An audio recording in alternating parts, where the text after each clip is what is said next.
What's more, think about the variety of resurrection appearances. It's so amazing. I think it's best explained by the fact that there were a number of women, a minimum of 6 women at the tomb if we add up the 4 accounts. Not all in a single group, and I don't think that all 6 women would have gone into the tomb simultaneously. That means they're at different angles, they see different things, they hear different conversations, and they then report back to different gospel writers what they saw. That, to me, explains the data that we have. But think about the resurrection appearances for a little while. What do we have? Well, we have Jesus appearing in the morning and in the evening, in Judea, in Galilee, in the town, in the country, indoors and outdoors, by prior appointment, without prior appointment, to groups of 1 or 2 or up to 500, to groups of men, to groups of women. We have him appearing, sitting, standing, walking, sometimes far off when they're in a boat. Then they get near and he's close. He's cooking. They eat with him. They have backwards and forward conversations.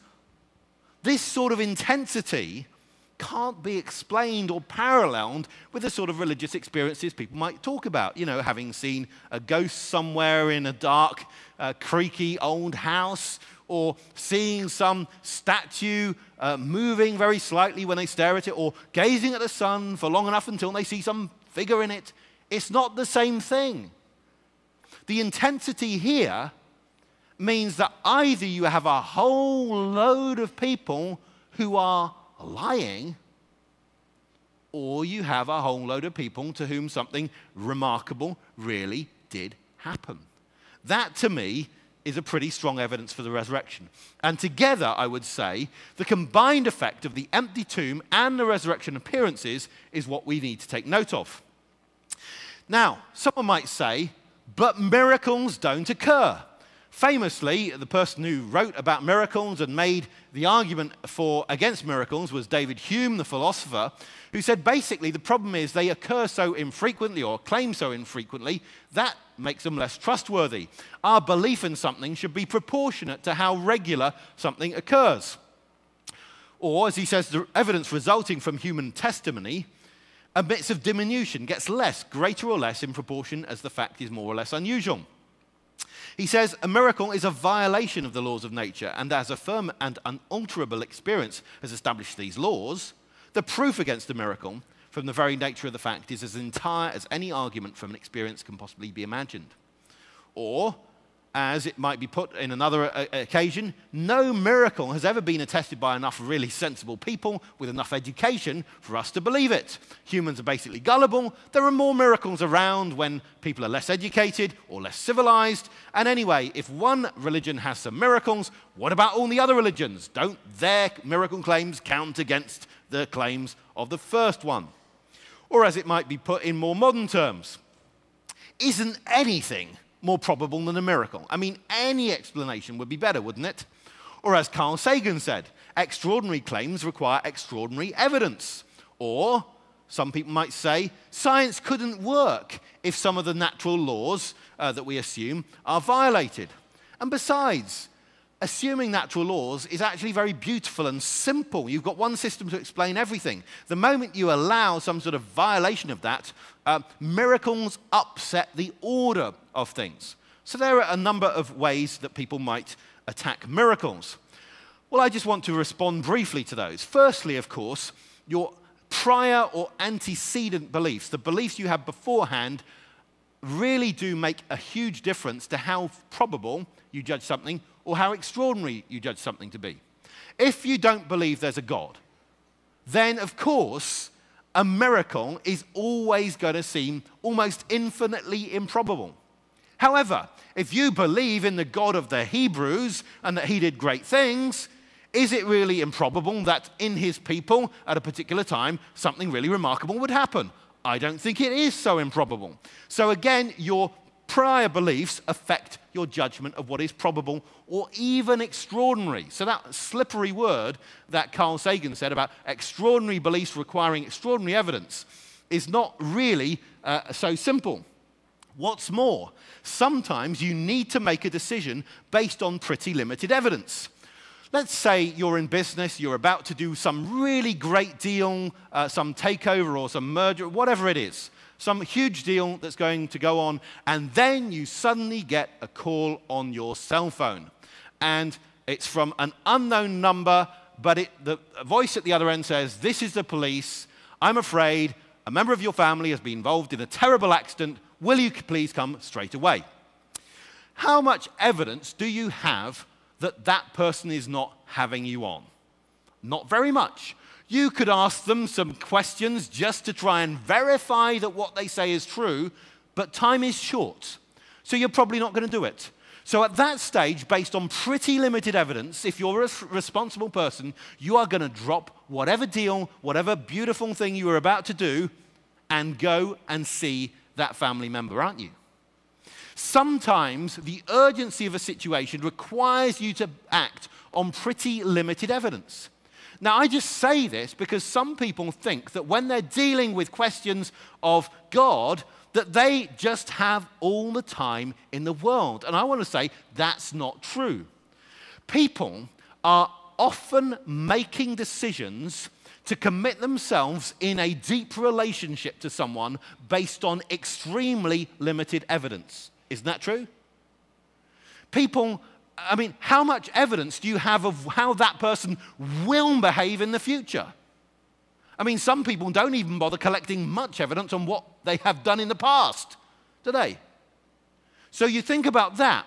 And so how can we, if that's the way we're living our lives, suddenly say, well, when it comes to a relationship with God, I need some extraordinary level of proof.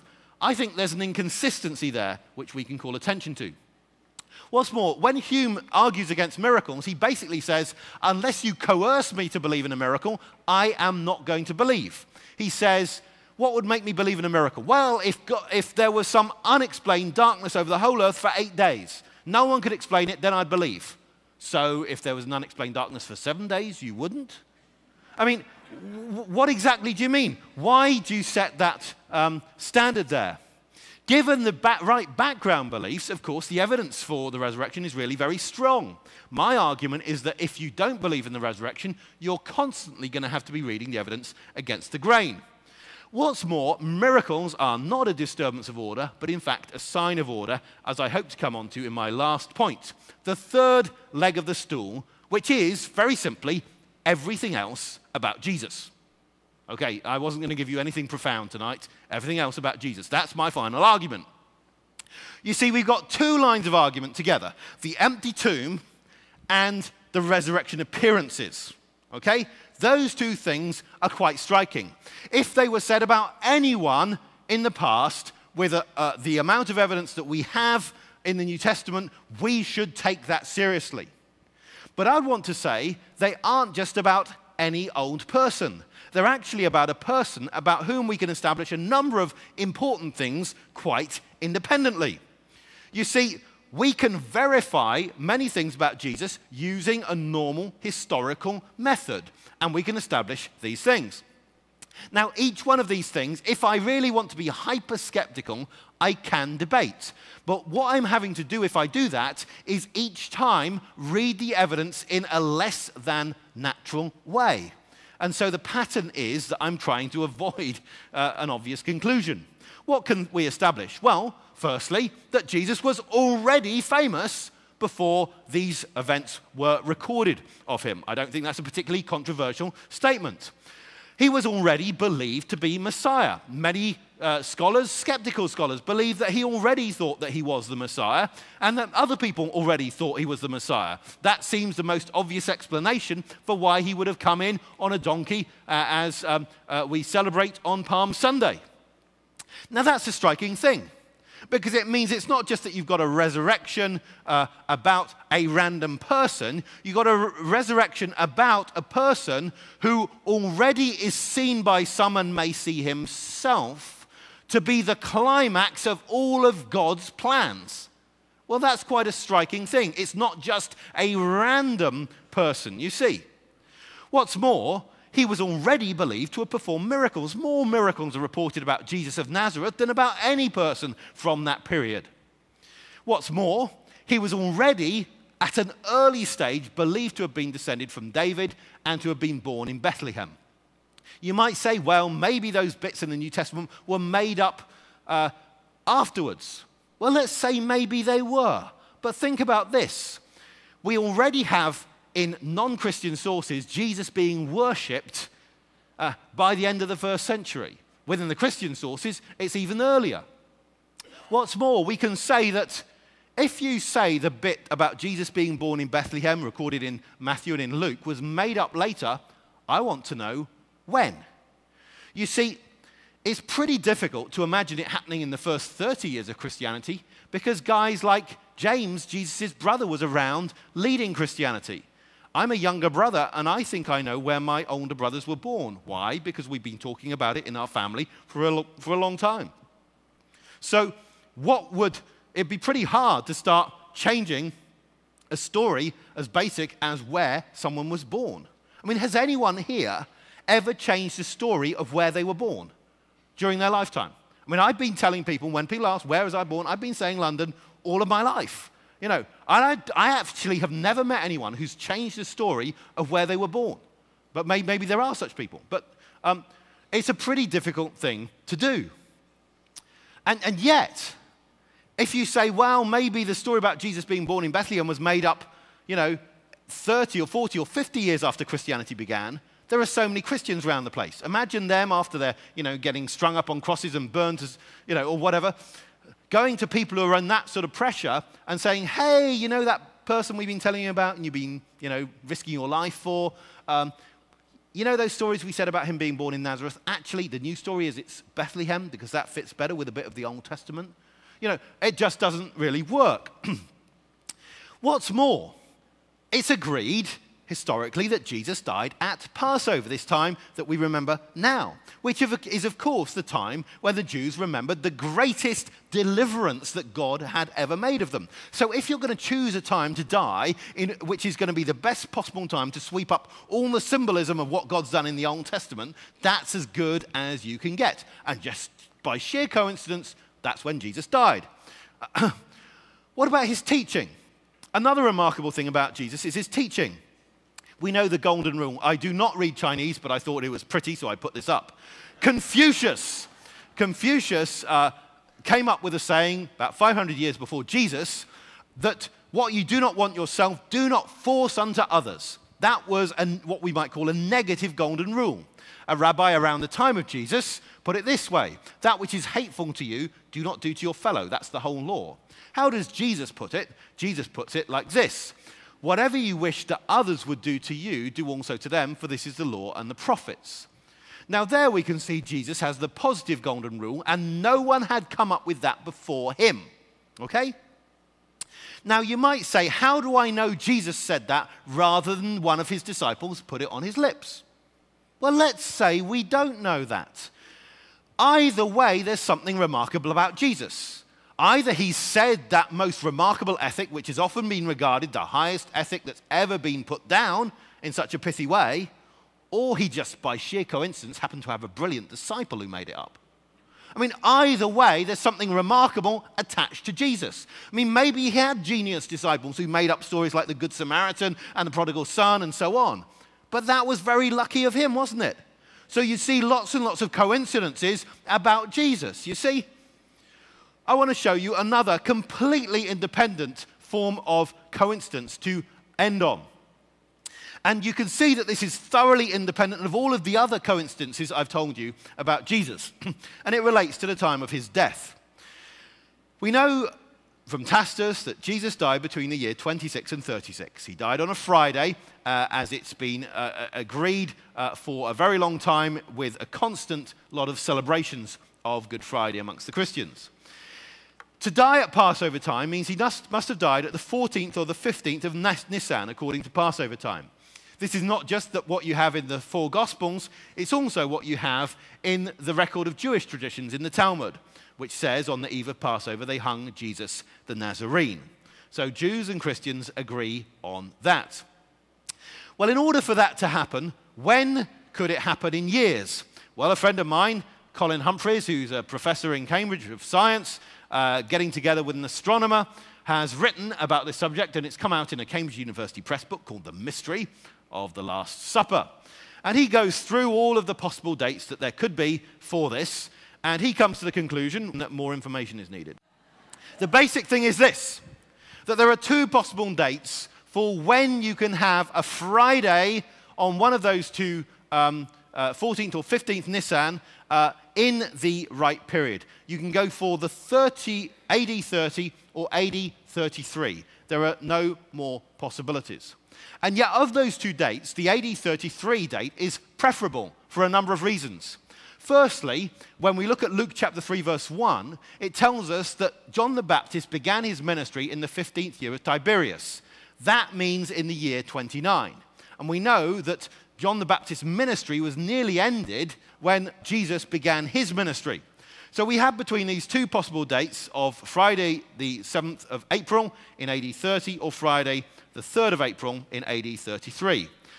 The arguments for 33 over 30 are the date of the beginning of John the Baptist's ministry, the length of Jesus' ministry according to John's Gospel, and the behavior of Pilate, who in his negotiation with the Jews really seems very weak, and we know that he was significantly politically weakened in the year 31. So it works better after that date rather than before.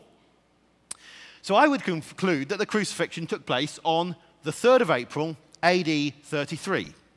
Now, by sheer coincidence, a thing that simply has not been known until recent decades is this. When we look at the account of the crucifixion in Mark, it talks about from the 6th hour till the 9th hour, there was darkness over the land. We know that there was one possible historian from the time, Thallus, who records that, at least as quoted in a Christian writer. But Peter also mentions in the book of Acts, when he preaches at Pentecost, he says this, "The sun shall be darkened, turned to darkness, and the moon to blood before the day of the Lord comes." He's quoting Joel. Now the striking thing is this, that what is now known is that, oh dear, I was going to get to a climactic point there. Let's try and get this again. Escape. Oh, good, escaped. Thank you, I escaped. That date, 3rd of April, AD 33, was the date of a lunar eclipse that took place in Jerusalem, visible from 6:20 p.m. to 7:11 p.m. The times are really quite precise. That's been calculated independent of any date of the crucifixion. It's something that's worked back from astronomy. Now, during a lunar eclipse, of course, the sun, the sun can't shine directly onto the moon because the Earth is in the way. And that gives the moon a reddish view. Now, this is just, if you like, and it's not the icing on the cake, but it's just one more coincidence associated with Jesus of Nazareth.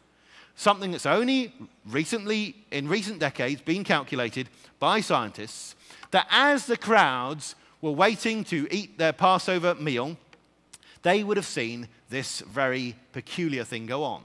So when we look at the person of Jesus, what we see is not that the resurrection is some horrible thing that spoils the pattern of science. Not at all. What we find is, in fact, Jesus himself forms the pattern. Do you see? The empty tomb, the resurrection appearances, the teaching, the miracles, the claims of Messiah, even this eclipse.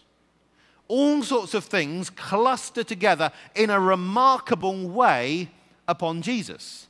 And it's at that point that you say, oh no, Jesus isn't spoiling the pattern by if we believe that he's raised from the dead. Rather, he is the pattern. He is the meaning of life. He is the ordering principle of knowledge. This is what John's Gospel begins by telling us. In the beginning was the Word, and the Word was with God, and the Word was God, and that Word became flesh. The ordering principle of all things has come amongst us, and we, if we have at all scientific minds, we should be thinking, yes, that's the pattern, that's the ordering principle. And that's what I'd like to leave with you tonight. Thank you so much for listening.